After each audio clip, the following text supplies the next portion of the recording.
안녕하세요. 저는 기독교 교육 상담학과 2학년 다니고 있는 정예준입니다. 여러분 혹시 영화 좋아하시나요? 코로나로 인해 영화관에도 가기 힘든 여러분들을 위해서 집에서 보기 좋은 영화를 추천해 드리려고 합니다. 제가 오늘 소개시켜 드릴 영화는 라이프 오브 파이, 가타카, 트랜센더스라고 합니다. 첫 번째로 제가 소개시켜 드릴 영화는 라이프 오브 파이라는 영화인데요. 2012년의 작품으로 이안 감독이 만든 인도 영화입니다.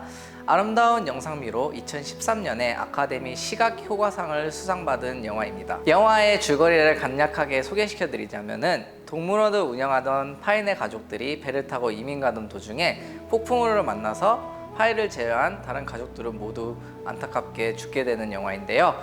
이 영화는 파이와 호랑이가 그 좁은 보트에서 어떻게 살아남는지에 대한 이야기를 담은 영화입니다. 이 영화가 주는 교훈 또한 저에게는 인상 깊었습니다. 포기하고 싶은 순간이 오고 더 이상 희망이 없었다고 느껴졌을 때에 어려운 상황을 이겨내는 주인공의 이야기를 보면서 우리 주변에서 일어나는 일들이 우리가 어떻게 생각하는지에 따라서 과정과 결과가 바뀌는 것을 보고 우리는 과연 일상에서 일어나는 일들을 어떻게 받아들이면서 살아가고 있는지 생각하게 되었던 영화였던 것 같습니다. 이 영화에서 감상 포인트는 총 4가지가 있는데요. 첫 번째로는 주인공의 이름이 파이였던 이유고, 두 번째로는 극한의 상황에 몰렸을 때 나오는 사람들의 본성, 세 번째는 국가는 왜 굳이 등장인물로 동물들을 사용했을까라는 질문이 떠올랐고요. 마지막으로는 종교와 인간의 믿음에 대해서 한번 생각해보면서 영화를 보시면 재미가 2배로 될 것 같습니다. 두 번째 제가 소개시켜드릴 영화는 1998년에 개봉했다고는 믿기지 않은 앤드류 니콜 감독의 영화 가타카입니다. 이 영화는 인위적으로 부모님의 우수한 유전자를 선택하여서 아이에게 물려줄 수 있을 정도로 과학이 발전한 시대였습니다.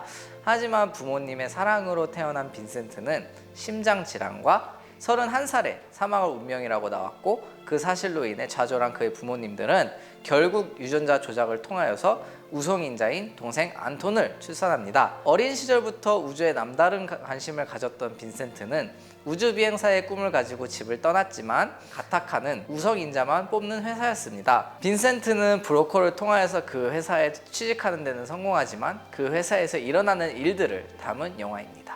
저는 옛날에 만들었던 영화라고 생각이 안 날 만큼 미래적인 내용을 담고 있었던 영화였던 것 같습니다. 제가 개인적으로는 SF 영화를 별로 좋아하지 않는 편이지만 이 영화는 엄청난 몰입감과 스토리로 계속 궁금증을 유발하여서 끝까지 보게 되는 영화였던 것 같아요. 앞으로 우리 미래 사회가 이 영화의 내용처럼 변하고 있다는 생각과 유전자를 조작해서 우월한 인간을 만들 수 있다는 사상이 실제로도 일어날지도 모른다는 생각에 소름이 다 돋을 정도였습니다. 이 영화에서 감동적이었던 부분은 마지막에는 우월한 유전자를 가진 인간이 아니더라도 오히려 완벽하지 않은 인간이 더 노력하고 오히려 더 애정이 느껴지게 만드는 영화였습니다. 이 영화의 감상 포인트는 총 3가지로 나눌 수 있는데요.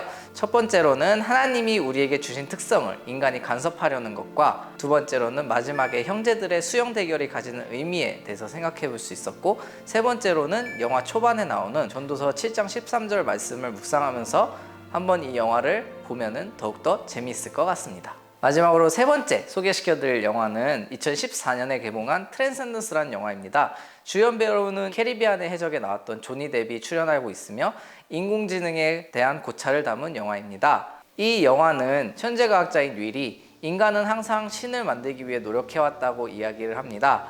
하지만 과도한 과학의 발전을 두려워했던 단체 리프트의 테러로 주인공인 윌은 목숨을 잃습니다. 그의 연인인 에블린은 윌의 뇌를 컴퓨터에 업로드시켜서 그를 살리는 데 성공을 하고 윌은 인터넷에 접속하여서 엄청난 힘을 얻게 됩니다. 앞에서 소개했던 영화와는 좀 달리 이 영화는 앞으로 멀지 않은 우리의 미래의 가능성을 잘 표현한 영화였던 것 같습니다.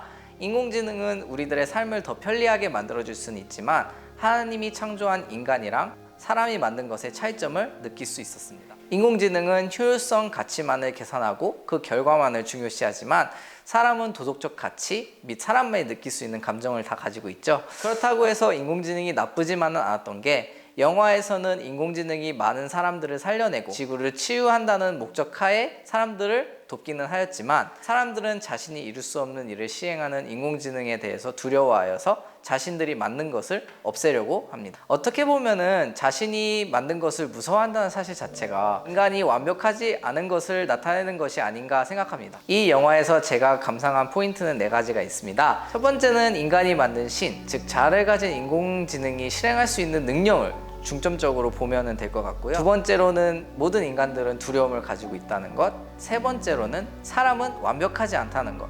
네 번째로는 인공지능의 장점과 단점에 대해서 생각하면서 이 영화를 보면 더욱더 재미를 보실 수 있을 것 같습니다. 네, 그러면 제가 이렇게 총 3가지 영화를 소개시켜 드렸는데요. 방학 동안에 집에서 시간을 알차게 보낼 수 있을 만한 영화를 준비해봤는데 어떠셨나요? 영화 내용 자체로는 즐겁지만 내가 생각하고 궁금해할 만한 질문들이 있다면 댓글로 한번 나눠주셨으면 좋겠습니다. 여러분 모두 행복한 방학 보내시고요. 다음 학기에 건강하게 또 학교에서 뵐게요. 안녕.